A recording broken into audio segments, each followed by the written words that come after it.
بەناوی خی گەورە و میهرەبان بینەرانی بە ڕێز و خۆشەویستڵاوی خی پەروەردگارتان لێبێت لە چوارچەوەی ئەو پرۆژانەی کە دەستگای خێرخوازی بەخشین لە مانگی ڕەمەزان ڕاگەیاندووە ئەمڕۆ لە شارۆچکەی چەمچەماڵ دەستگای خێرخوازی بەخشین لە ڕێگەی دوو خێرخوازەوە هاوکاری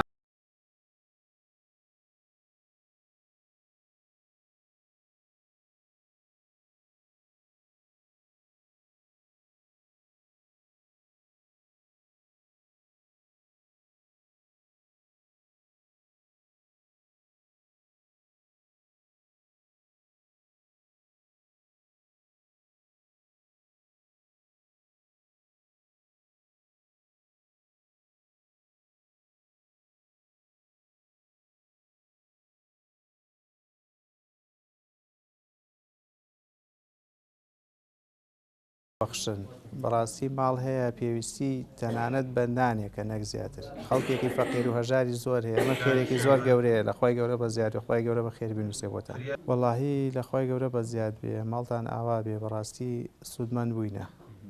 ئاەنێ زۆر جار هەبووە عشیا وشتما وەرگرتووە بەڕاستی سوادەمان لێ کردووە چونکە بتێونێتێ ئەمانەی کە لێرەن بە تایبەتی زۆربیان هەتیویان بەستەرەوەیە مناڵی وێ باوکیان لایە مناڵی وێ باوکیش تەنانەت کەس نییە یعنی کار و کەسابەتیان بۆ بکە لەلایەن هاوکاری و خێرخوازانەوە نەبێ بڕوا بکە ژیانیان قورسە وەڵاهی چیمان هەیە ینی ئەمانەی کە خێرخوازن و ئەبەخشن بەڕاستی خێرێکی گەورەیە ماڵیان ئاوا بێ ئەوانەی تریش کە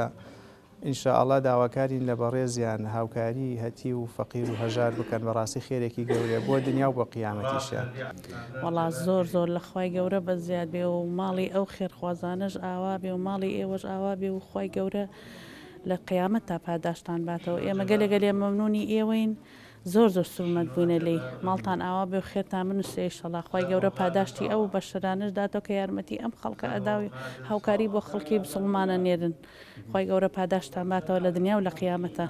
خی گەورە لێتان ڕازی بێ ئینشاءڵڵا گەلێ مەمنونتانی داواکاری نمونەیان زۆر بێت داواکاری نمونەیان زۆر بێت خی گەورە پاداشیان باتەوە زۆر سوودمان لێبینیوە.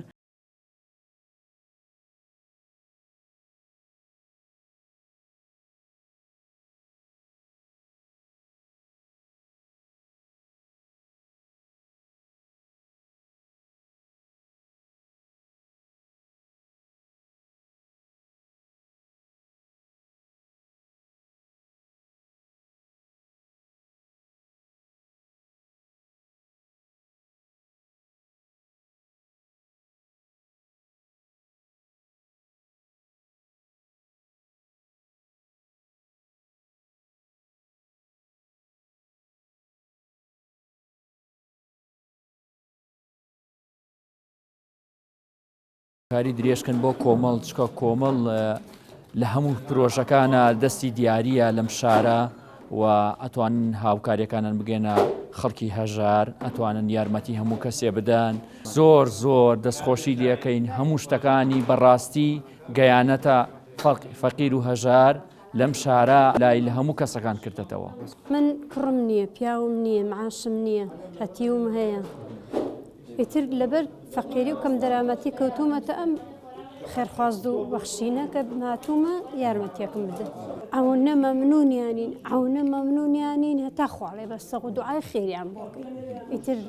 دەوەزتر چیان لێ هەموو دوعایەکی بۆکەم هەرچەندی وەرم گرتبێ هەموو دوعایەکی بۆکەم بەخوام کەم دەرامەتیشم بۆیە هاتووە.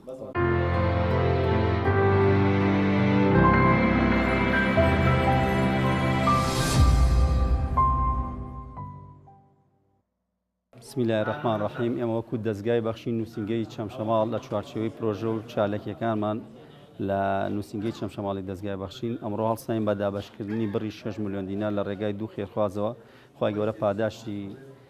دنیا و ئاخیرەتیان باتەوە کە هەر ماڵی 50,000مان بۆ دابین کردووە و لە پرۆژەکانی دەستگای بەخشینیشە لە ڕۆژانی داهاتووە ئینشەڵڵا سەبەتەی خۆراکمانەوێ بۆ ماڵی هەژاران و کەم دەرامەت کە لە سەرەتای ڕەمەزان و پێش ڕەمەزانیش و ئێمام ناوانە تەسجیلەکەین لە سیز لای خۆمان تۆمارمان کردو و ئینشەڵڵا بە دوای سەبەتەی خۆراکیش کە دابینەکەین بۆ ماڵە هەژارەکان پرۆژەی خوانی ئێوارانیشمانە بێ بۆ قوتابیانی داخلی و خەڵکانی کەم دەرامەت و بە ئیزنی خی گەورە وەسپاسی هەموو ئەو خێرخوازانش ئەکەین کە دەستی هاوکاری بۆ فەقیر و هەژار و کەم دەرامەت و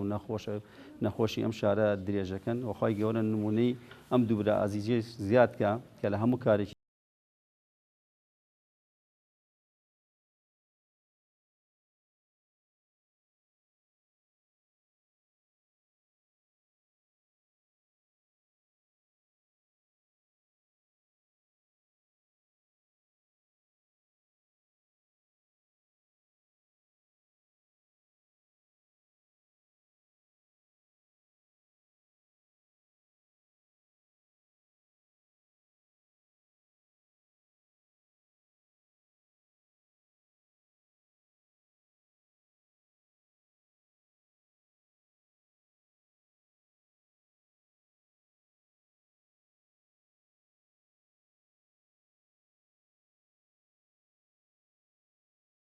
و کەم دەرامەت و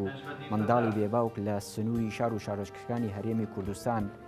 لە ڕێگەی خێرخوازانەوە یەکێکە لەو پرۆژانەی کە دەستگای خێرخوازی بەخشین بە هاوکاری خێرخوازان